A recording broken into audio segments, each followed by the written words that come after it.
अस्सलामु अलैकुम वरहमतुल्लाहि वबरकातुहू। बिस्मिल्लाहिर्रहमानिर्रहीम। अल्हम्दुलिल्लाहि रब्बिल आलमीन वस्सलातु वस्सलामु अला सय्यिदिल मुरसलीन नबियना मुहम्मद व अला आलिहि व सहबिहि अजमाइन।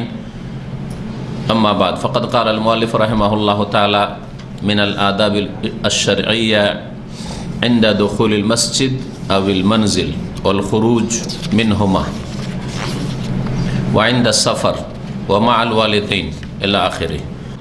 আল্লাহ পাকের সমস্ত প্রশংসা, সালাত এবং সালাম নাজিল হোক নবী মুহাম্মদ সাল্লাল্লাহু আলাইহি ওয়াসাল্লামের উপর।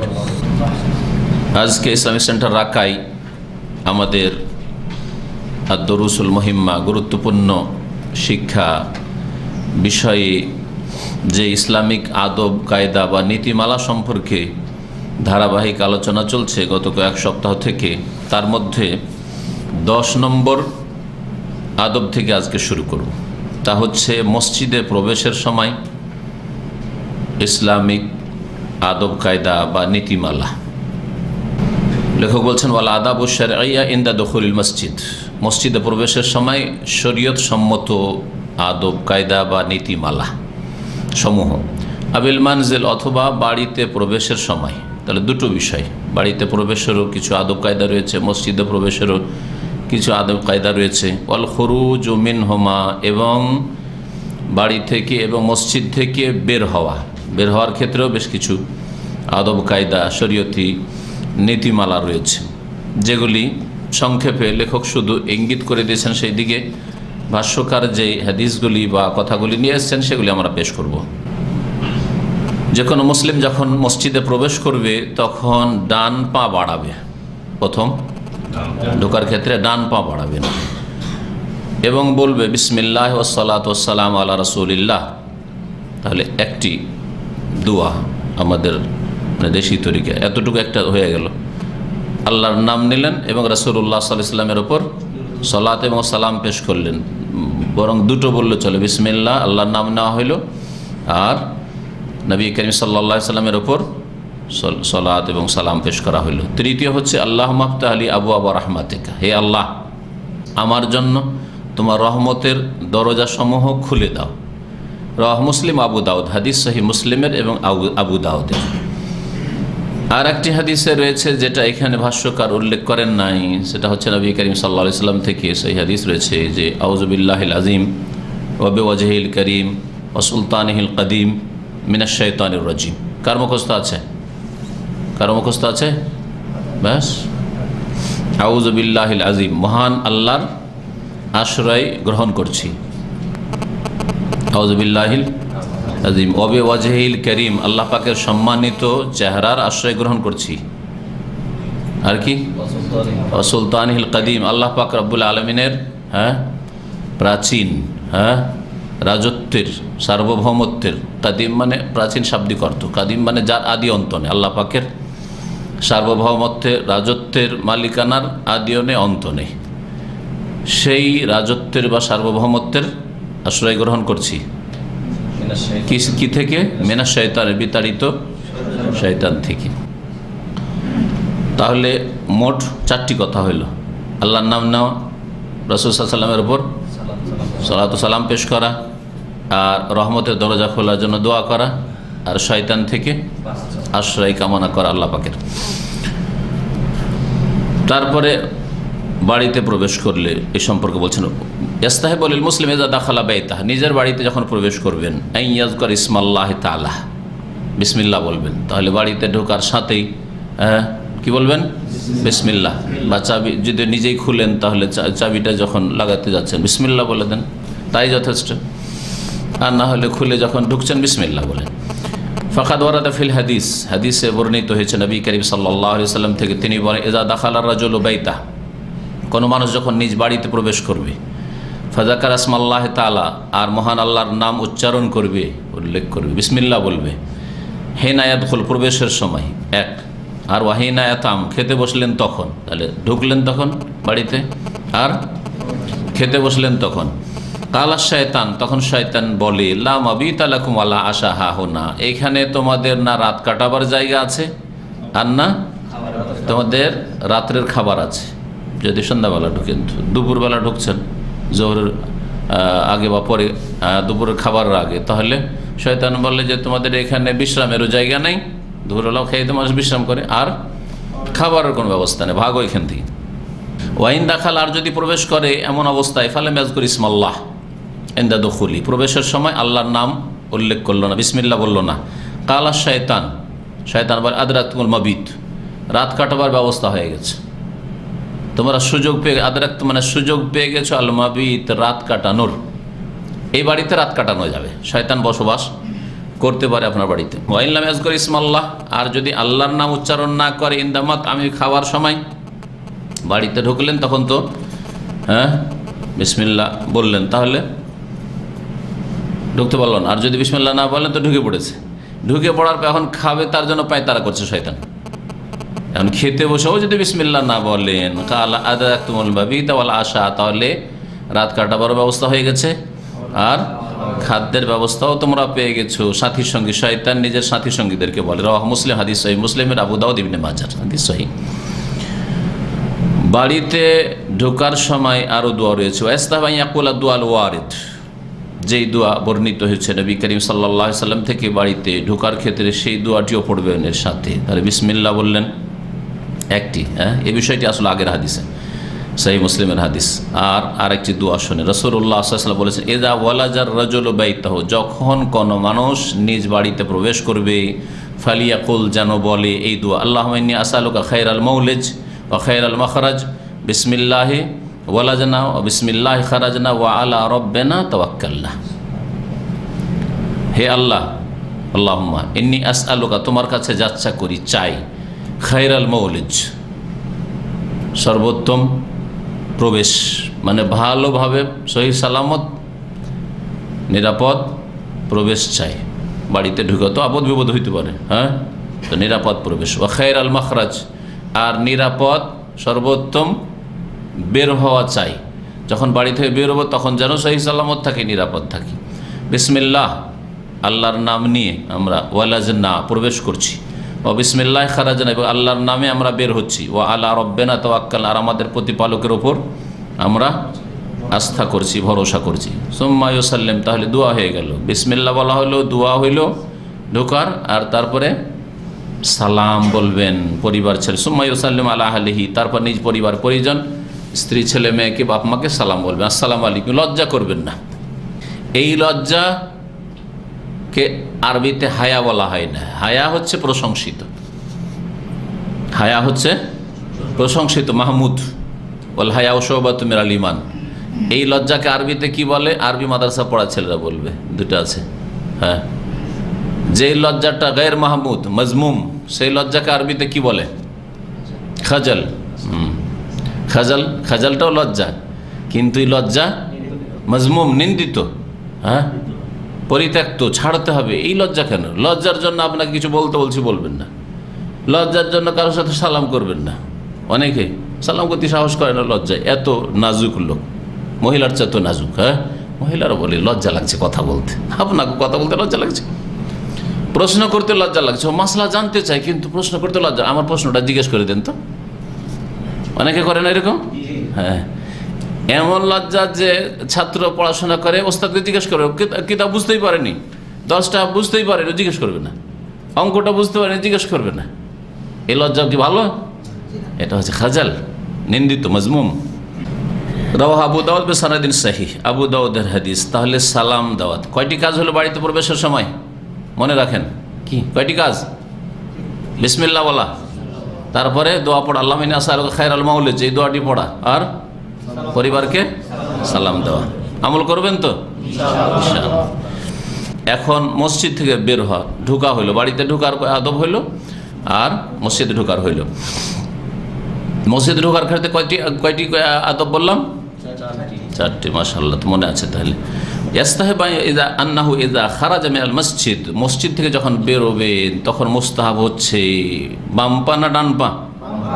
বাম পা বের করবেন। আন ইউকাদ্দিমা রিজলাহুল ইউসরা, বাম পা বাড়াবেন, কারণ উত্তম জায়গা থেকে, উৎকৃষ্ট জায়গা থেকে অনুত্তম জায়গায় বেরোচ্ছেন, মসজিদ থেকে আল্লাহর ঘর থেকে বেরোচ্ছেন, সেই জন্য এখন বাম পা বাড়াবেন। ওয়াকুল, আর বলবেন বিসমিল্লাহ ওয়াসসালাতু ওয়াসসালামু আলা রাসূলিল্লাহ, আল্লাহুম্মা ইন্নী আসআলুকা মিন ফাযলিকা। আল্লাহ নামে শুরু করছি, রাসূলুল্লাহ সাল্লাল্লাহু আলাইহি ওয়াসাল্লামের সালাতু সালাম হোক। আল্লাহুম্মা হে আল্লাহ, ইন্নী আসআলুকা মিন ফাযলিকা, আমি তোমার কাছে চাই, কামনা করি, মিন ফাযলিকা, তোমার অনুগ্রহ। মসজিদে ঢুকছেন তখন রহমত চাইছেন, আর মসজিদে যখন বের হচ্ছেন তখন অনুগ্রহ বা ফজল চাইছেন, ফজল, হ্যাঁ ফজল চাইছেন, আর ওইদিকে রহমত চাইছেন। কেন এই পার্থক্য কেন? কে হিকমত বলতে পারে? দেখি এখানে আব্দুল আজিজ কি বলছে, কেন, কি পার্থক্য দুটাতে? মসজিদে ঢুকলে রহমত চাইবেন, আর মসজিদে বেরিয়ে বাইরে বেরোলেও চাইবেন আল্লাহর কাছে, কিন্তু কি চাইবেন? ফজল করম চাইবেন, হ্যাঁ অনুগ্রহ চাইবেন। আচ্ছা উবাইদুল্লাহকে বলতে দেন, নতুন ছাত্র। হ্যাঁ আচ্ছা বলছে, হ্যাঁ হ্যাঁ হ্যাঁ হ্যাঁ হ্যাঁ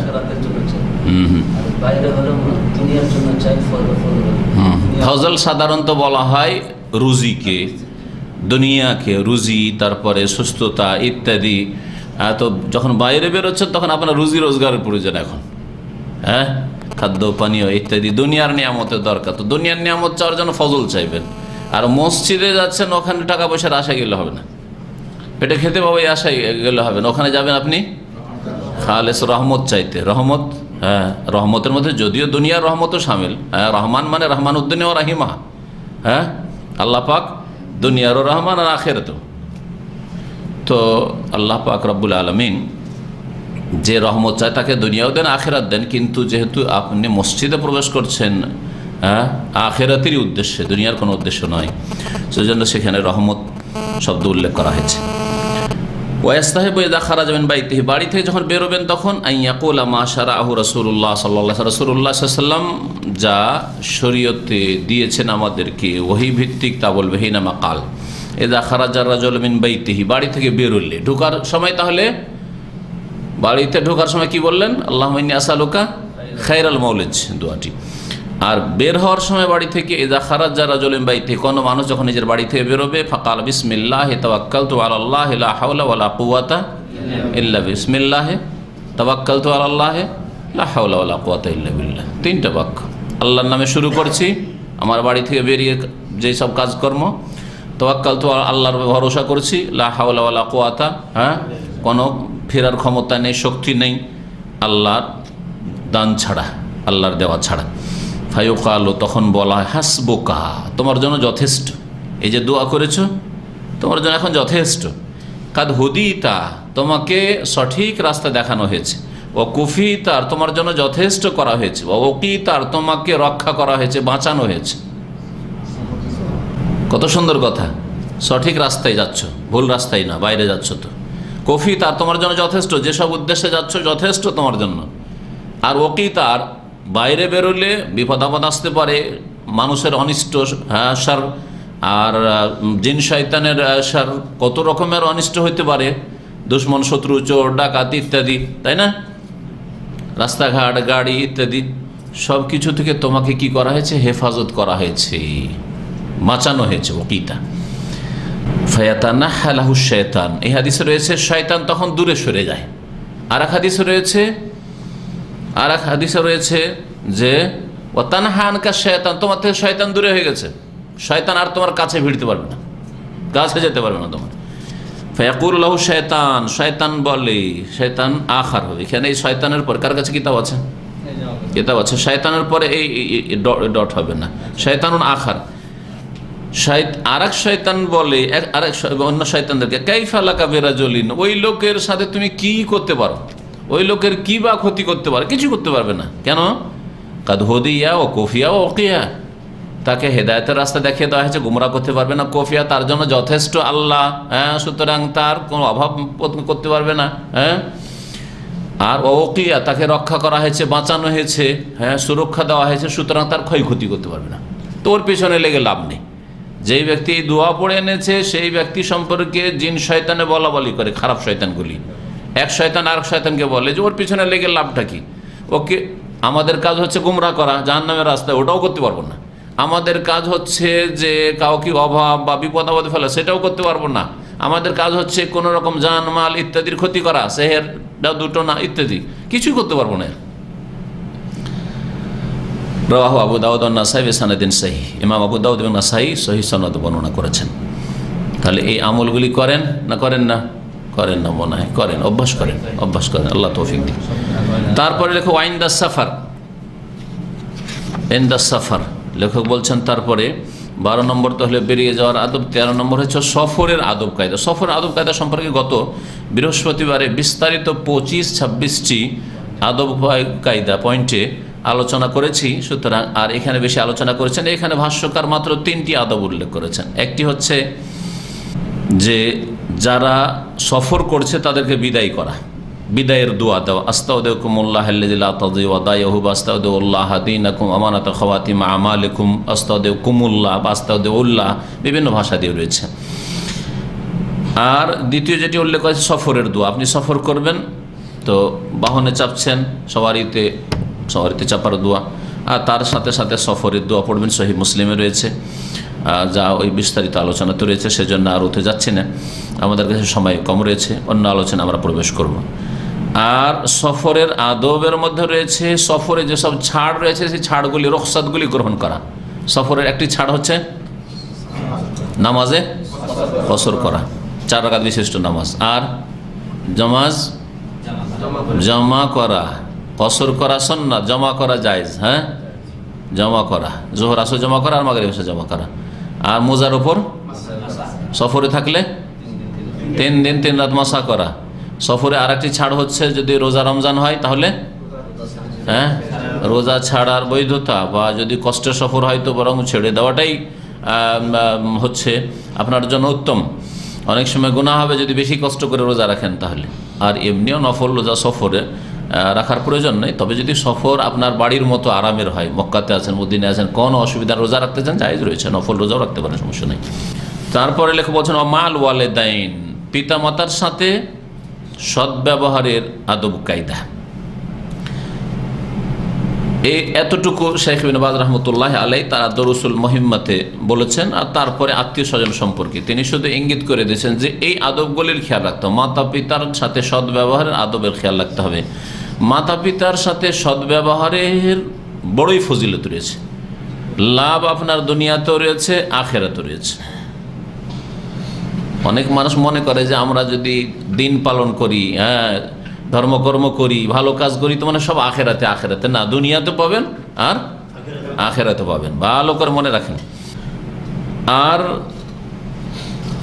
মাতা পিতার বিভিন্ন দিক থেকে হক রয়েছে বা আদব কায়দাগুলি রয়েছে, এখানে সুন্দর করে ভাষ্যকার হাফেজাহুল্লাহ তাআলা প্রায় 8টি আদব উল্লেখ করেছেন। আমি সংক্ষেপ আপনাদের সামনে বয়ান করে দিচ্ছি। বিরুল ওয়ালিদাইন ওয়াল ইহসান ইলাইহিমা মিন আযামিল কুরবাত, মাতা পিতার সাথে সদ্ব্যবহার করা এবং তাদের সাথে সদাচরণ করা, এটা হচ্ছে আল্লাহ পাকের নৈকট্যের কুরবাত, আল্লাহ পাকের সান্নিধ্যের নৈকট্য লাভের সবচেয়ে বড় উপায়।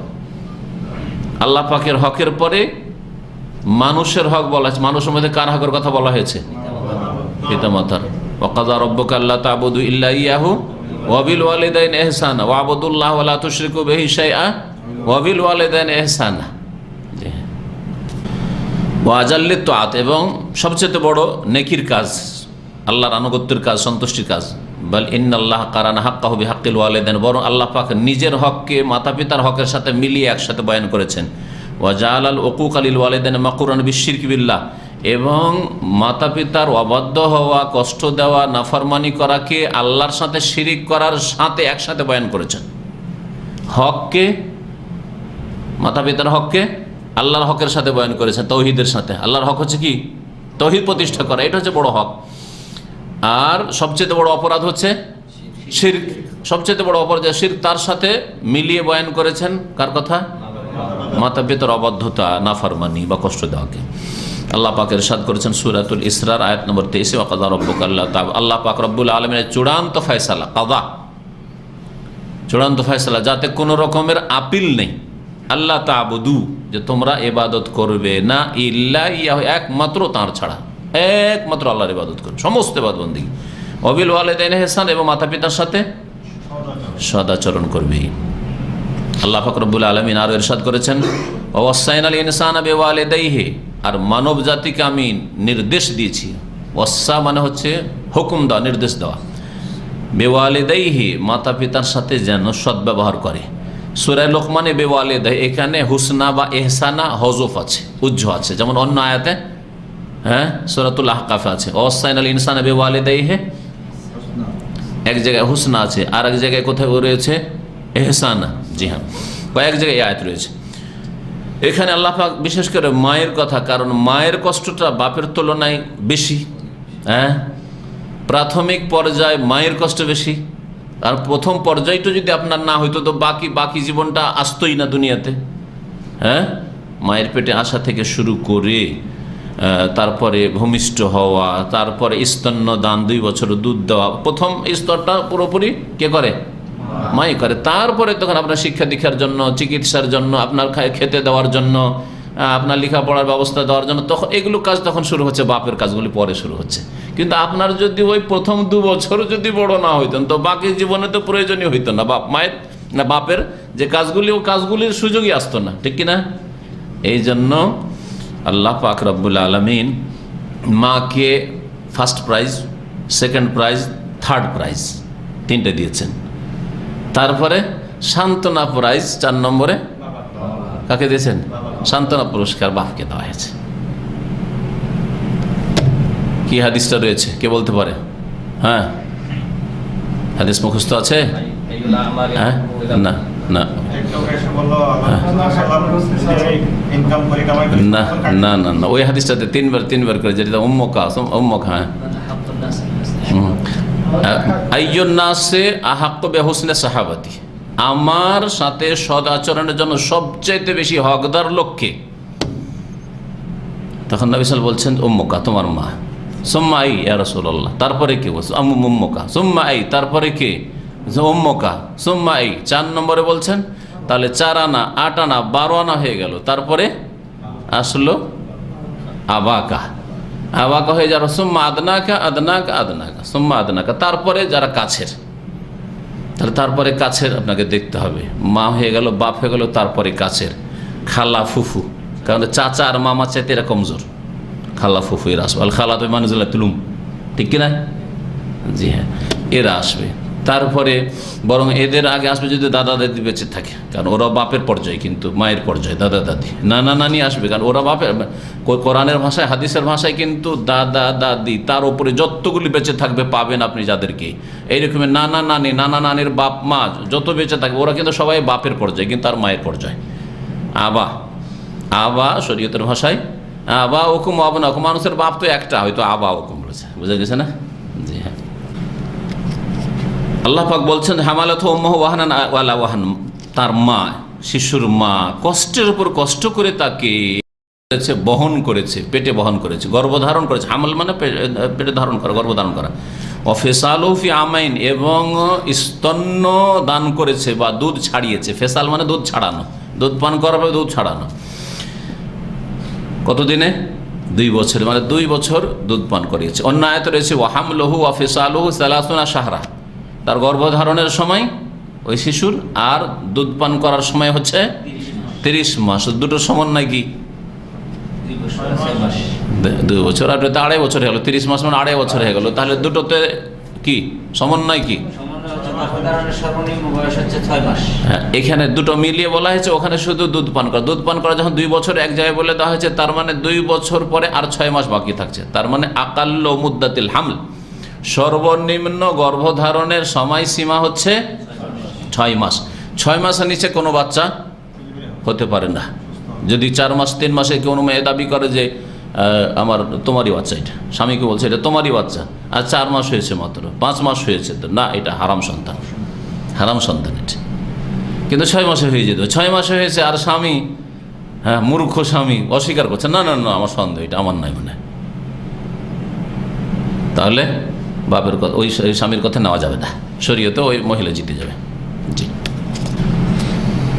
মাতা পিতার সেবা বা মাতা পিতার সাথে সদ্ব্যবহারের ফজিলতের অনেক হাদিস রয়েছে। আয়াতটা পুরা করি। ওয়াফিসালহু ফি আমাইন, 2 বছর দুধ পান করাবে। 2 বছরের বেশি কি হারাম দুধ পান করানো? এই মশলা অনেকে জিজ্ঞাসা। হারাম নয়, কিন্তু ন্যায্য হক হচ্ছে 2 বছর। 2 বছরে কম করা যাবে না। যদি স্বামী স্ত্রীতে দ্বন্দ্ব, তালাক হয়ে যাচ্ছে, ও বলছে আমি দুধ দেবো না, তুমি আমাকে ছেড়ে দেবো, দুধ দেবো না, তোমার বাচ্চা দুধ দিতে হবে। সে খরচ নিতে পারে স্বামীর কাছ থেকে, কিন্তু ওকে স্তন্যদান করতে হবে। অথবা দুধ পান করাতে দেবো না, মহিলা বলছেন আমি আমার বাচ্চাকে দুধ পান করবো, স্বামী বলছেন না দেবো না, বাচ্চা কেড়ে নিচ্ছ, তালাক দিয়ে হয়তো না কাটতে পারবে না, দুধ পান করে দিতে হবে, এটা হক তার। জি, আনিশ করলি ওয়ালি ওয়ালিদাইক, সুবহানাল্লাহ, একসাথে মিলিয়ে আল্লাহ বলছেন আমার শুকরিয়া আদায় করো আর তোমার মাতা পিতার শুকরিয়া আদায় করো, একসাথে মিলিয়ে আল্লাহর হকের সাথে শুকরিয়া আল্লাহর আর শুকরিয়া বাপ মায়ের একসাথে মিলিয়ে আল্লাহ বলছেন, এবং দিয়ে ওয়াও দিয়ে সুম্মা দিও নয়। যেমন মাশা আল্লাহ ওয়াশেতা বলা হারাম, কিন্তু মাশা আল্লাহ সুম্মা শেতা, তাই না, বা মাশা আল্লাহ ওয়াহেদা, কিন্তু এখানে আনিশ করলি ওয়ালি ওয়ালিদাইকে ওয়াও দিয়ে এবং দিয়ে। ইলাইয়াল মাসির, আর মনে রাখো যদি এর বিরোধিতা করো, উল্টো পাল্টা করো, তো ইলাইয়াল মাসির, আমার কাছে ফিরে আসতে হবে। কত বড় ধমক! এই ধমকটা যথেষ্ট নয় মানুষের সংশোধনের জন্য? যা করে আসো আমার কাছে ফিরে আসতে হবে, খবর আছে কিন্তু আমার কাছে ফিরে আসতে হবে। সূরা লোকমান আয়াত নম্বর 14।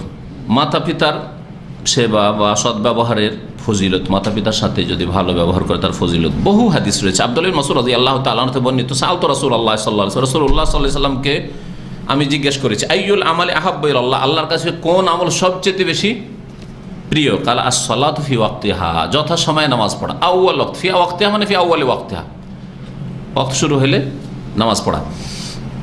সুম্মা আইয়ু, আর তারপরে কি? কালা বিরুল আলিদাইন, 2 নম্বরে হচ্ছে মাতা পিতার সাথে সদ্ব্যবহার করা। কলতো সুম্মা আইয়ু, তারপরে কি? কালাল জিহাদ ফি সাবিলিল্লাহ, আল্লাহর রাস্তায় জিহাদ করা। রাহুল বুখারী মুসলিম। তাহলে অনেক যুবকরা খারেজিদের শিকার হয়ে চলে যাচ্ছে, আর বাপ মাকে জিজ্ঞাসা করে না জিহাদে লাফিয়ে চলে যায়, এটা জায়েজ নাই। 2 নম্বরে হচ্ছে বিরুল আলিদাইন, 3 নম্বরে জিহাদ ফি সাবিলিল্লাহ, জিহাদ ফরজ হইলেও, আর এগুলো তো জেহাদই নাই, যেগুলোকে জেহাদ বলে এই দেশ থেকে ওই দেশে পালিয়ে যাচ্ছে, বাপকে বলছে না, মাকে বলছে না, জানতে দিচ্ছে না, পালিয়ে চলে যাচ্ছে। হ্যাঁ, তো এক তো জেহাদই নয়। 2 নম্বর, জেহাদ যদি ফরজও হয়ে যায় তারপরেও বাপ মার পরামর্শ ছাড়া, অনুমতি ছাড়া যাওয়া যাবে না। 2 নম্বরে বিরুল ওয়ালিদাইন। আর তার আগে হচ্ছে নামাজ। বাপ মা যদি নামাজে বাধা দেয়, বলে পরীক্ষার সময় না ফজরে উঠতে হবে না, ঘুমা একটু, এখন ঘুম হয়নি তোর, হ্যাঁ এখন উঠতে হবে না, আসর উঠতে হবে না, ঘুমিয়ে যা, তা হারাম ওই বাপ মায়ের কথা শোনা। আল্লাহ পাকের হক 1 নম্বরে, তারপরে বাপ মায়ের হক, এই হাদিসও বলে। আব্দুল্লাহ আমর থেকে বর্ণিত, আন্না রাজুলান কাল, এক লোক বলল ইয়া রাসূলুল্লাহ উবায়ু কাল আল হিজরাত ওয়াল জিহাদ, আমি আপনার সাথে বায়াত করতে চাই হিজরতের জন্য, জিহাদের জন্য। কাল হাল মিন ওয়ালিদাইকা আহাদুন হাই, তোমার বাপ মায়ের কেউ জীবিত আছে? কালা নাম, হ্যাঁ। কেলাহুমা, দুজনে জীবিত আছে। কালা ফাতাবতাগিল আজরা মিনাল্লাহি তাআলা, আল্লাহর কাছে, মহান আল্লাহর কাছে নেকির আশা রাখো এই বাপ মায়ের সেবা করে। জেহাদে যেতে হবে না, বাপ মা বেঁচে আজ জেহাদে যেতে চেয়েছিল, বায়াত করতে জেহাদ বেরিয়ে যাবো আমি, হিজরত করব না, হিজরত নিষেধ করছেন, অথচ তখন হিজরত ফরজ ছিল। কালা নাম, কালা ফারজে এলা ওয়ালিদাইক, না জিজ্ঞেস করলেন তাকে ফাতাবতাগিল আজরা মিনাল্লাহ, আল্লাহর কাছে তুমি নেকি চাও কি? কালা নাম, হ্যাঁ অবশ্যই নেকি চাই, নেকির কাজ চাই। জেহাদে নেকি হলে জেহাদে যাব, আর বাপ মায়ের খিদমতে নেকি হলে বাপ মায়ের কাছে যাব। কালা ফারজে এলা ওয়ালিদাইকা, তোমার বাপ মায়ের কাছে ফিরে যাও। আহসেন সোহবাতাহুমা, তাদের সাথে তাদের সাথে থাকো তুমি ভালো আচরণের সাথে, সৎ সংসর্গ গ্রহণ করো বা ভালো আচরণ তাদের সাথে করো। রাহ মুসলিম, হাদিস সহিহ মুসলিমের। মাতা পিতার সাথে সদ্ব্যবহার করলে জান্নাত পাওয়া যায়, এই মর্মে অনেকগুলি হাদিস রয়েছে।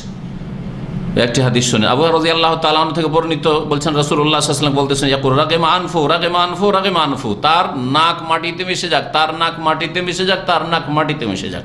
কিলা মানে ইয়া রাসূলুল্লাহ, কার মাটিতে মিশে যাবে? মানে ধ্বংস হওয়া, সর্বনাশ হোক। নাক যদি মাটিতে মিশে যায়, হ্যাঁ উপড়ে হয়ে পড়েন, নাক যদি ধুলো বালিতে ভর্তি হয়ে যায়, তার মানে ধ্বংস হওয়া, এটা বোঝায় আরবরা। কে সেই লোকটা যার নাক মাটিতে মিশে যাক? বলছেন কালা মান আদরাকা ওয়ালিদা ইনদাল কিবার আহাদাহুমা আও কিলাহুমা, যেই ব্যক্তি তার বাপ মায়ের দুজনকেই অথবা কোনো একজনকে বার্ধক্যের অবস্থায় পেল, বিশেষ করে বুড়ো অবস্থায়, বার্ধক্যের অবস্থায় যদি পায়, সুম্মা লাম ইয়াদখুলিল জান্নাত, তারপরেও জান্নাত যেতে পারলো না, তারপরে জান্নাত যেতে পারলো না। রাহ মুসলিম, হাদিস সহিহ মুসলিমের।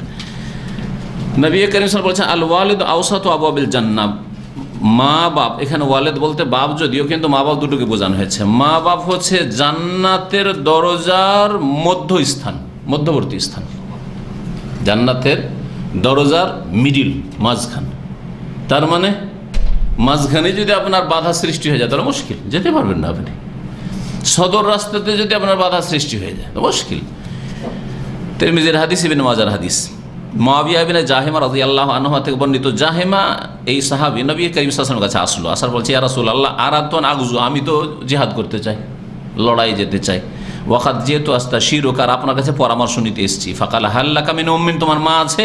কালা নাম, মা আছে। কালা ফালজামহা, যাও তোমার মায়ের সাথে থাকো, একবারে মায়ের সাথে জড়িয়ে থাকো। ফাইনাল জান্নাত ইনদা রিজলিহা, কারণ জান্নাত তার পায়ের নিকটে আছে, পায়ের নিকটে, মায়ের পায়ের নিকটে বা তলায় জান্নাত রয়েছে। নাসাইর হাদিস, আহমদের সনদ হচ্ছে সাহিহ। আরেকটি রিওয়ায়াতে রয়েছে নাসাই আহমদে, ইলজামহা ফাইনাল জান্নাতা তাহতা আকদামিহা, তাকে যে জড়িয়ে ধরো, মানে তার সাথে থাকো সব সময়, তার পায়ের তলায় জান্নাত রয়েছে। জি, মায়ের পায়ের তলায় জান্নাত রয়েছে। কিন্তু নাফরমানি করে নয়, মা বলছে চলো মাজারে নিয়ে চলো, হ্যাঁ মিলাদের জন্য পয়সা দাও, হ্যাঁ ওরসের জন্য পয়সা দাও। হারাম কাজ করবেন না, শিরক বিদআত করবেন না। আমরা ভোজ ভাজ করবো, তোমার বাপ মারা গেছে, দাদা মারা গেছে, অমুক দিনে মৃত্যু দিবস, তো ওই দিনে আমরা 40 করবো, টাকা দাও না, ওই হারাম কাজে সহযোগিতা করবেন না। তার জন্য কখনো তাদের কথা মানবেন না, কিন্তু ভালো আদবের সাথে, ভালো আদবের সাথে। যদি মাতা পিতার সেবা করেন, মাতা পিতার সাথে সদ্ব্যবহার করেন, তাহলে আল্লাহ পাক সন্তুষ্ট হবেন, জান্নাত পেলেন, আল্লাহ সন্তুষ্ট হলে। রিজা রব্বে ফি রিজাল ওয়ালিদ, নবী সাল্লাল্লাহু আলাইহি ওয়াসাল্লামের হাদিস। আল্লাহ রাজি হবেন, রব রাজি হবেন যদি কে রাজি হয়? বাপ মা রাজি হয়। ওয়াসাখাতুহু ফি সাখাতিহিমা, এক হাদিসে রয়েছে এক বচন দিয়ে রিজা রব্বে ফি রিজাল ওয়ালিদে, আর এই হাদিসে রয়েছে ফি রিজা রব্বে ফি রিজাল ওয়ালিদাইনে। মাতা পিতা সন্তুষ্ট হলে আল্লাহ সন্তুষ্ট, মাতা পিতা অসন্তুষ্ট আল্লাহ অসন্তুষ্ট। তাহলে নামাজ রোজা দিয়ে শুধু আপনি দান খায়রাত দিয়ে জান্নাত পাবেন না। অবিরুল ওয়ালিদান, মাতা পিতার সাথে সদ্ব্যবহারের দুনিয়ার লাভ, শুরুতে কিন্তু বলেছি দিন দুনিয়া দুটোই লাভ আছে, আখিরাতের লাভ আছে, দুনিয়ার লাভ আছে।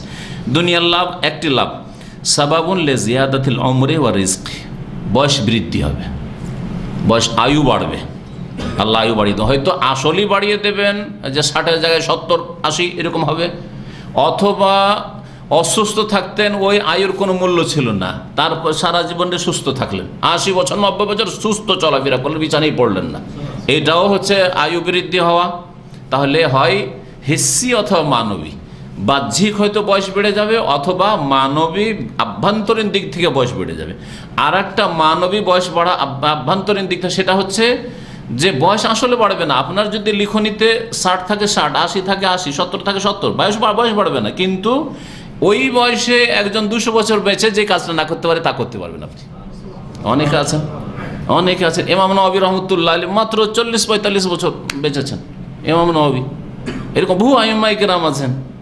রাসূলুল্লাহ সাল্লাল্লাহু আলাইহি ওয়াসাল্লাম মাত্র 63 বছর। কেউ 1000 বছর বেঁচে করুক তো, তার দোয়া না করুক তো দেখি, ঠিক কিনা?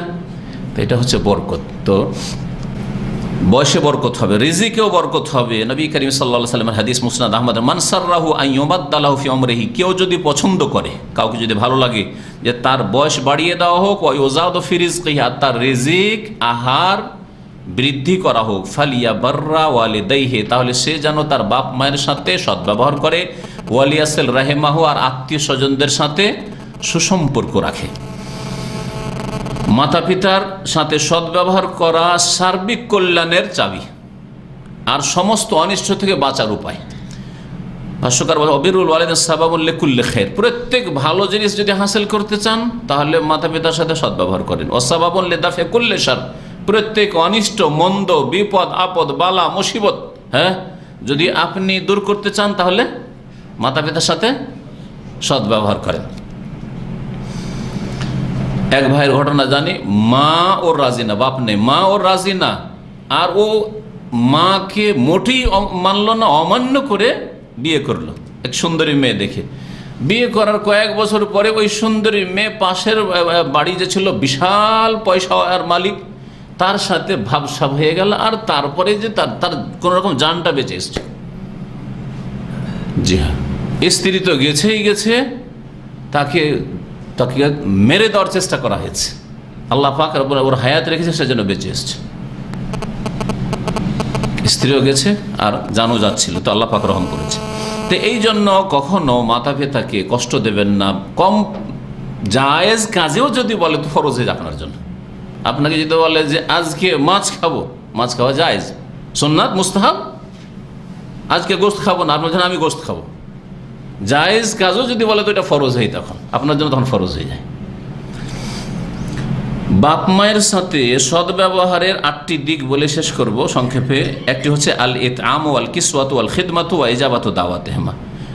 খাবার অভাব থাকলে খেতে দেবেন, কাপড় অভাব থাকলে কাপড় দেবেন, সেবার প্রয়োজন আছে সেবা দেবেন। সেবার দরকার আছে, হয়তো কাপড় চোপড় দরকার নাই, টাকা পয়সার প্রয়োজন নয়, হয়তো পয়সা হলো আপনার বাপ মা, কিন্তু সেবার খেদমত প্রয়োজন, চিকিৎসা করাইতে হবে, তার পাশে থাকতে হবে। এবং তারা যদি ডাকে তাহলে ডাকে সাড়া দেওয়া, সে খেতেই ডাকুক আর এমনি বসতেই ডাকুক, যে আয় আজকে আয়, এখন আমার সাথে দেখা করো, আজকে আসো আমার কাছে, যেতে হবে। 2 নম্বর আত্মাআতুল আওয়ামিরুল ওয়ালিদাইন। বাপ মা যদি কোনো নির্দেশ দেয় তাহলে মেনে নিতে হবে। নবী করিম সাল্লাল্লাহু আলাইহি ওয়া আতি ওয়ালিদাইকা, তোমার বাপ মায়ের কথা মানো। ওয়াইন আমারাকা আন তাখরুজা মিন দুনিয়াকা, যদিও তোমাকে বলে যে তোমার দুনিয়া থেকে বেরিয়ে যাও, মানে তুমি জমি দিয়ে দাও আমাকে, দুনিয়া থেকে বেরিয়ে যাও, বাড়ি থেকে বেরিয়ে যাও, তোমার যে জমিটা আছে দাও, ভাগো তুমি এখান থেকে, তাও শোনো তুমি।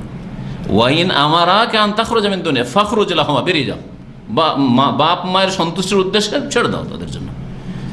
হাদিস ইমাম বুখারী রাহমাতুল্লাহ আদাবুল মুফরাদে উল্লেখ করেছেন বিসানাদিন সহিহ, হাদিসের সনদ সহিহ। 3 নম্বর হচ্ছে খাফজুল জানাহি লাহুমা, বাপ মায়ের সামনে নমনীয়তা, নিজের ডানাকে ঝুঁকিয়ে দাও, মানে ওয়াকফিজ লাহুমা জানাহা যুল্লি মিনার রাহমা কুর রাব্বির রাহমা কামা রাব্বায়ানি সগীরা। ডানা পাখি কি করে? ডানা ঝুলায়, কখন? হ্যাঁ, বাচ্চাকে হেফাজতের জন্য। তো বাপ মায়ের সামনে ডানা ঝুলিয়ে দাও মানে নমনীয়তা, অহংকার দেখাবেন না। বাপ মার সাথে কথা বলছে, কী রে বাবা যাওনি তুমি?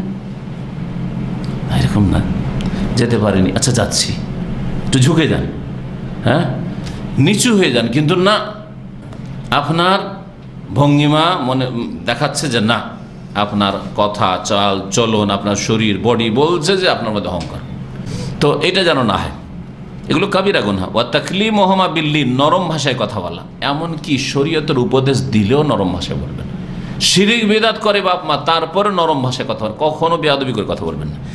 আল্লাহ ইয়াদু হবে ইসমেহমা। 4 নম্বর হচ্ছে যে কখনো বাপ মাকে নাম ধরে ডাকবেন না। বাপ মাকে নাম ধরে নাম ধরে তো ডাকেন আমাদের দেশের মানুষরা, কিন্তু চোখের আড়ালে নাম বলছেন, প্রয়োজন না হলে বলবেন না। বেয়াদব আছে এরকম কিছু ছেলে, হ্যাঁ পাশের রুমে আব্দুর রহমান এরকম বলেছে, আরে তোমার মা বলছে আব্বা এরকম বলেছে, কেন এরকম বলবে তুমি? হ্যাঁ, কেউ যদি জিজ্ঞেস করে যে তোমার আব্বার নাম কি অথবা না, তখন আলাদা কথা, সেটা তো জায়েজ। তারপরে চলার ক্ষেত্রে আইয়াম শেখ খালফাহুমা, সামনে আগে আগে চলবেন না। রাস্তাঘাটে চলছেন যখন বাপ মায়ের ডানে বামে থাকবেন, না হলে পিছনে থাকবেন। নিয়ম হচ্ছে বাপ মায়ের ডানে বামে থাকবেন অথবা পিছনে থাকবেন। আই ইয়ারদা লাহুমা মা ইয়ারদা লিনাফসিহি, নিজের জন্য যেটা পছন্দ করেন বাপ মায়ের জন্য পছন্দ। নিজের জন্য তো খুব সুন্দর বাড়ি ডেকোরেশন আর সুন্দর বিছানা, সুন্দর কম্বল শীতের দিনে, আর বাপের জন্য পুরাতন সেকেন্ড হ্যান্ড, না এরকম করিবেন না কখনো। ওয়া ইয়াকরাহু লাহুমা মা ইয়াকরাহু লিনাফসিহি, নিজের জন্য যেটা খারাপ মনে করেন বাপ মায়ের জন্য খারাপ মনে করবেন, পছন্দ করবেন। আই ইয়াদু লাহুমা বিল মাগফিরাত কুল্লামা দা লিনাফসিহি। 7 নম্বর হচ্ছে যে যখনই নিজের জন্য দোয়া করবেন বাপ মায়ের জন্য দোয়া করবেন। একজন বড় শাইখের কথা শুনলাম যে তিনি বলছেন যে আমি যখনই সুন্নাত নফল নামাজ পড়ি বা তাহাজ্জুদ পড়ি, যে কোনো সেজদাতে রব্বির হামহুমা কামা রাব্বায়ানি সগীরা পড়ি। এই কথাটা শোনার পর থেকে চেষ্টা করছি আমল করা, আল্লাহ পাক যেন তৌফিক দান করেন। তো এইরকম আজকে থেকে আপনি চেষ্টা করেন, কারণ এগুলো শুনে শুনে অনেক সময় নিজে মুসাবাকাত আছে, কম্পিটিশন শুরু হয় যে ও করতে পারছে আমি কেন পারবো না। ফরজ নামাজে ঠিক পারবেন না, ফরজ নামাজের কারণে ইমামের পিছনে আছেন, কিন্তু আপনার সুন্নাত, মুস্তাহাব নামাজ, নফল নামাজ, বেতর নামাজ, তাহাজ্জুদের নামাজ, সালাতুদ দুহা, সেজদাই 3 বার 5 বার 7 বার 10 বার তাসবিহ পড়ে নিয়ে তারপর রব্বির হামহুমা কামা রাব্বায়ানি সগীরা করেন। আপনি ওইরকম ছেলে মেয়েদের জন্য দোয়া করেন, হ্যাঁ ওয়া আসলিহ লি ফি যুররিয়াতি রব্বি হাব লি মিনাস সালিহিন, সেজদায় আপনি দোয়া করেন, কারণ সেজদাতে বেশি দোয়া কবুল হয়। 8 নম্বর হচ্ছে একরাম ও আসদিকাইল ওয়ালিদাইন, বাপ মায়ের যদি বন্ধু বান্ধব থাকে তাদের সম্মান করা, ওতে মনটা খুশি হবে। বাপ মা বাড়িতে নেই, হয়তো বেঁচে আছে, বাপ মা বাড়িতে নেই, কিন্তু বন্ধু বান্ধব এসছে, আপনার মায়ের বান্ধবী এসছে, বুড়ি মানুষ, আর খুব খাতির করেছেন, আপনার মার সাথে দেখা তোমার ছেলে এত সুন্দর ছেলে, এত সুন্দর, আমাকে ছাড়বে না, খাওয়াইয়ে ছেড়েছে, কত খুশি হয় মা যে ওর খাতির কি যেন করেছে, আমার জন্য করেছে, ঠিক না? বাপ কত খুশি হবে। আর যদি মারা যায়, মারা যাওয়ার পরে এই হকটা রয়েছে। নবী সাল্লাল্লাহু আলাইহি সাল্লামকে এক সাহাবী জিজ্ঞাসা করে, আচ্ছা মওতের পরে কি কিছু বাপ মায়ের সাথে সদ্ব্যবহার রাস্তা খোলা আছে? নবী করিম সাল্লাল্লাহু আলাইহি সাল্লাম কয়েকটি কথা বলে, তার মধ্যে একটা হচ্ছে ইকরামু সদীকিহিমা। বাপ মায়ের যদি বন্ধুবান্ধব থাকে, বান্ধবী থাকে বা আত্মীয়রা থাকে, তো তাদের খাতির করা। তাহলে মায়ের ইন্তেকালের পরে খালার খাতির করা, মামাদের খাতির করা, তারপরে বাপের ইন্তেকালের পরে চাচার খাতির করা, ফুফুর খাতির করা ইত্যাদি, চাচাতো ভাই, ফুফাতো ভাই, ওদের খাতির করা, এগুলি তার অন্তর্ভুক্ত। এইরকমই বন্ধুমহল যারা আছে তাদের। এক কথায় বাপ মায়ের সাথে সদ্ব্যবহার ক্ষেত্রে যত দূর পর্যন্ত মানুষ খেদমত করুক, কখনো ভাববেন না যে আমি যথেষ্ট করে ফেলেছি, এই কথা কখনো ভাববেন না। ওয়া মাহমা বাযাল আল ইনসান মিন তুরুকিল বির ফাইন্নাহু লা ইউজাজি হাক্কাহুমা। বাপ মায়ের হক কখনো সম্পূর্ণ আদায় করতে পারবে না। নবী করিম সাল্লাল্লাহু আলাইহি ওয়াসাল্লাম এই জন্য বলেছেন, সহিহ মুসলিমের হাদিস, লা ইয়াজজি ওয়ালাদুন ওয়ালিদাহু, কোন ছেলে তার বাপ মায়ের বদলা দিতে পারবে না, বাপ মায়ের বদলা দিতে পারবে না। ইল্লা ইয়াজিদাহু মামলুকান, তবে কোনোদিন যদি বাপ মাকে দাস দাসী পেয়ে যায়, মামলুক হয়ে গেছে, কেনা বেচার যুগ ছিল মানুষের, গোলামের যুগ ছিল, এখন নাই, এইরকম অবস্থা যদি পেয়ে যায়, ফায়াশতারিহি, বাপকে যদি কিনে নিতে পারে, মাকে কিনে নিতে পারে, ফায়ুতিকা, তারপরে আজাদ করে দেয়, স্বাধীন করে দেয়, তাহলে কিছুটা হক আদায় করলা। রাওয়াহু মুসলিম। তাহলে বোঝা গেল যে আজকালকার জামানায় বাপ মায়ের জন্য যত কিছু করে না, আমরা অনেক সময় 2-4 বার 5 বার যদি হজ করিয়ে দিয়ে আর উমরা করিয়ে দিয়ে আর যদি জিয়ারতে নিয়ে চলেছে, অনেক কিছু করেছেন না, ভুল কথা, কিছু করেছেন, অন্যদের তুলনা হয়তো কিছু করেছেন, কিন্তু ওইদিকে কেন দেখছেন না? আপনি আপনার চেয়ে তো অনেক বেশি অনেকে করেছে, আর কেউ যদি নাও করে, আল্লাহ পাকের চেয়ে তো অনেক বেশি হক রেখেছে। বোঝা গেছে? আল্লাহ পাক রব্বুল আলামিন যেন আমাদেরকে তার হক আদায় করার তৌফিক দান করেন, তার বান্দাদের হক আদায় করার তৌফিক দান করেন, আমাদের মাতা পিতার হক আদায় করার তৌফিক দান করেন। আল্লাহ পাক আমাদেরকে নেক সন্তান যেন দান করেন। আল্লাহ পাক রব্বুল আলামিনের কাছে নীতিমালা হচ্ছে কামা তাদিন ও তোদানো। আজকে যদি বাপ মায়ের খেদমত আপনি করেন, তো দানো, আপনার ছেলেমেয়েরাও আপনার সাথে সদ্ব্যবহার করে খেদমত করবে। আর আপনি যদি আজকে খারাপ করেন, তো দুনিয়াতে এর বদলা পাবেন, আপনার সাথেও খারাপ আচরণ করা হবে। এই কথা যুবকরা ভালো করে শুনে রাখেন। আল্লাহ পাক রব্বুল আলামিন যেন আমাদেরকে সংশোধন করার তৌফিক দান করেন। আল্লাহ পাক রব্বুল আলামিন আমাদেরকে খাঁটি মুমিন হওয়ার তৌফিক দান করেন। আল্লাহ পাক আমাদের সকলকে জান্নাতুল ফিরদৌস যেন দান করেন। সুবহান রাব্বিকা রাব্বিল ইজ্জাতি আম্মা ইয়াসিফুন ওয়া সালামুন আলাল মুরসালিন ওয়ালহামদুলিল্লাহি রাব্বিল আলামিন। সাফারের ক্ষেত্রে জামা করা সুন্নাত আর কাসর করা সুন্নাত আর জামা করা জায়েজ, জায়েজের মধ্যে উত্তম আলোচনা। উত্তম যদি চলা অবস্থায় থাকেন, আল্লাহ জাহারের সাইর চলছেন, ওই সময় বিশেষ করে হাদিস যেহেতু রয়েছে, তো ওই সময় জমা করে নেওয়া ভালো। হতে পারে যে আপনি টাইম মতো আর নামতে পারবেন না বা কি পানি পাবেন না ইত্যাদি হতে পারে, কিন্তু যখন আপনি অবস্থান করেন, সফর হচ্ছে দুই রকম। একটা হচ্ছে আপনি থেমে আছেন, মক্কা গেছেন সফরে, রিয়াজে গেছেন সফরে, কিন্তু আপনি হোটেলে থেমে আছেন বা কোনো বাসাতে আছেন, মুসাফির কিন্তু 4 দিনের কমে 2-3 দিনের জন্য গেছেন, সফরে থাকলে ওখানে টাইমে টাইমে নামাজ পড়বে, এটাই উত্তম। জায়েজ আছে জমা করা। আর যদি চলার পথে আছেন, রাস্তাতে এখনও পেট্রোল পাম্পে কোথাও আছেন, তাহলে জমা করে নেওয়ায় আমি ভালো মনে করি। নবী সাল্লাল্লাহু আলাইহি ওয়াসাল্লাম এরকম ক্ষেত্রে প্রায় জমা করেছেন। আরেকটা হলো যে ফরজ নামাজে যদি সিজদার মধ্যে সময় পাওয়া যায়, যে ইমাম সাহেব লম্বা করছে, ওই ক্ষেত্রে তো দোয়া করতে হবে। হ্যাঁ, ফরজ নামাজেও যদি লম্বা সময় পান তো দোয়া করবেন, কোনো অসুবিধা নেই। বাপ মায়ের জন্য দোয়া করবেন, ছেলে মেয়েদের জন্য দোয়া করবেন, দিন দিনে দোয়া করবেন। আমাদের হাফেজ সাহেব আজকে ঘুমাচ্ছে কেন? কেউ ওকে জাগাবার হইল না। যাদের বাবা মা মারা গেছে আর তাদের সাথে আচরণ করছে, এখন তার প্রায়শ্চিত্ত করতে চায়, সেটা কিভাবে করবে?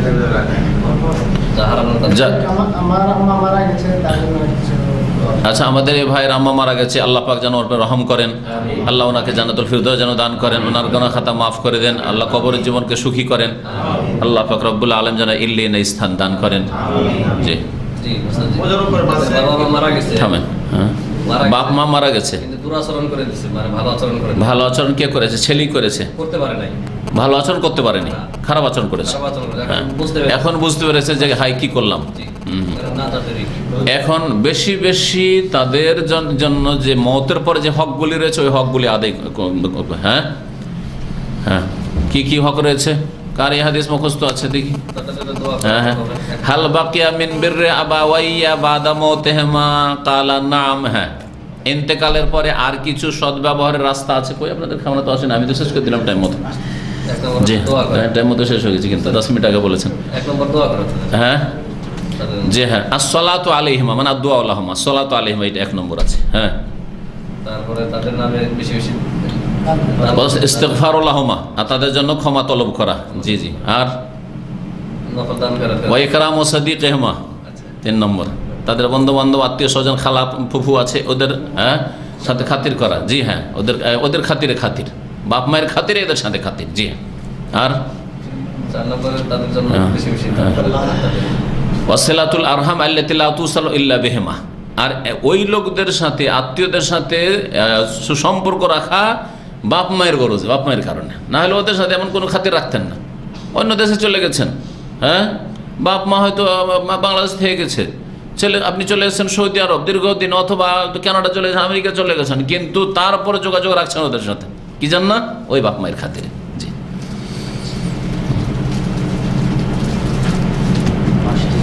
হ্যাঁ, 5টা। আর একটা কি আছে? দান করতে হ্যাঁ হ্যাঁ, আর একটা দান খেরাত করা আছে। জি, সদকা করা আছে। হ্যাঁ জি, সদকা সবার জন্য করা যায়, কিন্তু বিশেষ ক্ষেত্রে ওটা তাদের হক। খাবারের ব্যবস্থা করা খাবার করতে গিয়ে ওই গরিবের চাইতে গ্রামবাসীকে বেশি খাওয়াচ্ছেন। হ্যাঁ না, তারপর না এই খাবার, কারণ মৃতের নামে খাবার জাহিলিয়াতের যুগে মুশরিকরা করত, সেই জন্য কাফের মুশরিকদের বিরোধিতা করতে হবে। আর খাবার দিলেন 1 পেট, কয়েক ঘন্টা পেটে থাকলো, বোঝা গেছে? সাদকা এমন করবে যে যেটা জারিয়া, যার নেকিটা কন্টিনিউ থাকে, যার নেকি কন্টিনিউ থাকে। তাহলে ওই 1 পেট না খেয়ে যদি একটা মসজিদে ফ্যান দিয়ে দেন, মসজিদে কয়েকটা তফসির দিয়ে দেন, কোরআন দিয়ে দেন, হ্যাঁ, একটা এতিম ছেলেকে মানুষ করেন, একটা বিধবার ভরণ পোষণ দেন বাড়িতেই তার, বা একটা বাড়িতে টিউবওয়েল দিয়ে দেন, বোঝা গেছে? কারো ঘর পড়ে গেছে, ঘরটা তৈরি করে দিলেন, এগুলো অনেক দিন নাকি পাবেন আপনি। মসজিদ তৈরি করে, সৌদি আরবে মসজিদ তৈরি করে দিচ্ছে, অমুকের মসজিদ, মালিক ফাহাদ বাদশাহ ফাহাদের নামে ওর ছেলে মোহাম্মদ বিন ফাহাদ জামে খাদমুল মানে শিকর মসজিদ তৈরি করে দিয়েছে। এই কিয়ামত পর্যন্ত মসজিদ থাকবে আর পুনর্নির্মাণ হইতে থাকবে, নাকি পেতে থাকবে। এগুলো করার তৌফিক হয় না আমাদের দেশে, শুধু খেতে দিবে, খেতে দিবে। আর তারপরে যাকে খেতে রাখছেন, হয়তো অনেক সময় ছেলে মেয়ে নিয়ে আসতে পারেন, কোন খুশি আছে। আমাকে যদি আপনি ঘি পোলাও খাওয়ান, আর আমার ছেলে মেয়ে আমার পরিবার বাড়িতে থাকলো, তো আমার কোন এমন খুশি আছে এই খাওয়াতে, বোঝা গেছে? খেতে ডাকছেন পুরুষগুলিকে, ওর ওই বেচারা ওর স্ত্রীটা বাড়িতেই থাকলো, আমাদের দেশে বছর অনেক সব কোরবানি ছাড়া গোস্তি খেতে পাই না, তাহলে তো এই খাওয়াতে লাভটা কি? আমাদের ওর বাড়িতে দিয়ে আসেন, সবাইকে নিয়ে খাবে বাচ্চাদের। অত যদি খাওয়াতে ইচ্ছা হয় তো ওর বাড়িতে চাল ডালের টাকা পয়সা দিয়ে যাবো, তোমরা যা পারো তো খেয়ে। তার আপনার ওই রকম একবার না খেয়ে ওইটা 5 বারে খেতে পারবে না, 5টা দিনের খরচ চলবে। তারপর বেদাত, খাবার কাজ বেদাত, মৃতের নামে খাবার করা বেদাত। আবার যদি সদকায়ে জারিয়া বলে চালায়, আমার সব মানে বিপদ। জারিয়া স্থায়ী খাওয়াইলো খাওয়ানোটা যদি কেউ নিয়ত করে ফেলে আগে, তখন খাওয়াটা যদি নিয়ত করে ফেলে, খাওয়ার নিয়ত করে ফেলে মানে আগে থেকে নিয়ত আছে? নিয়ত না, নিয়তে কিছু হয় না, মান্যত করে। নিয়ত আর মান্যতে পার্থক্য আছে। আমার নিয়ত আছে যে দেশে গেলে খাওয়াবো, এটা আলাদা। আর একটা হচ্ছে আল্লাহ আমি দেশে যদি যাই তাহলে আমার বাপের নামে খাওয়াবো, তাহলে তখন মান্যত পুরা করা ফরজ। কিন্তু সেই ক্ষেত্রেও আপনি খাওয়াবেন, ওদের বাড়িতে দিয়ে আসলে খাওয়া হয় না, গরিবদের বাড়িতে দিয়ে আসলে খাওয়া হয় না। এবার ভোজ করে কেন খাওয়াবেন বেদাতি তরিকাতে? তো পার্থক্য কি থাকলো? আপনি সই আকিদা শিখে গিয়ে ওই বেদাতিদের মতো কাজ করবেন, বোঝা গেছে? না, ওইভাবে গ্রামে ভোজ করবেন না, কারণ ওই আবার বেদাতের রাস্তা খুলবে। তো সৌদি আরব থেকে এসে করে, তুমিও সৌদি আরব থেকে এসে আবার বেদাত বলছে, আপনি খাওয়াচ্ছেন, বোঝা গেছে? জি হ্যাঁ, এক কথায় বেদাতিদের সাথে সাদৃশ্যতা হয়ে যাচ্ছে, জন্য করবেন না।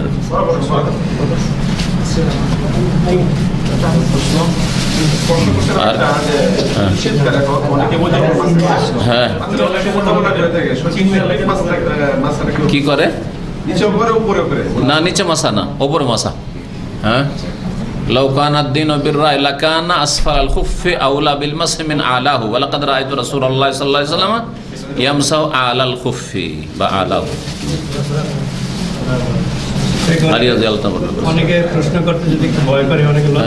না না না, প্রশ্ন করতে ভয় নেই, লজ্জা নেই। ফালা খাউফুন আলাইহিম ওয়ালা হুম ইয়াহজানুন। আপনি এতক্ষণ আসলেন, ওনার সাথে আসলেন, ওই জন্য। আচ্ছা, আনাকাল্লাহ। মঙ্গলবার আসবেন, মঙ্গলবার আকীদা আমার না, তৌহিদ। এই মঙ্গলবার আসেন সেন্টারে, ওখানে।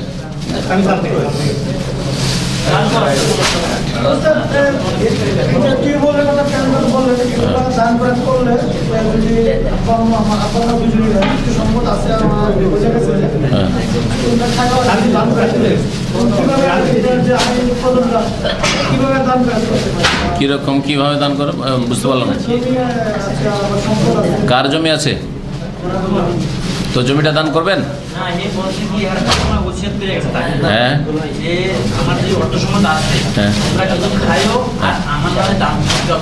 হ্যাঁ, তো দান খায়রাত করবেন, যতটা পরিমাণ দান খায়রাত করতে বলেছে ততটা করবেন বা তার বেশি করেই করবেন। নির্দিষ্ট তো আইডিয়া তো আছে যে কতটা দান করতে বলেছে, আর না হলে এমনি করবেন। না বললে করতেন না নাকি? বাস করবেন, কিন্তু ওই বেদাতিদের মতো ভোজ করে ওই জিয়াফত করে খাওয়াবেন না, বাস বেদাতি রাস্তায় যাবেন। খাবার দিতে হয় 2 মণ 4 মণ করে চাল বা ধান গরিবের বাড়ি দিয়ে চলে আসেন, অসুবিধার কি? লুকিয়ে মানিজ্যতার সাথে খেলো, ও দেখা আসল হচ্ছে দেখানোর উদ্দেশ্য, আর ও গরিবকে লাঞ্ছিত করা।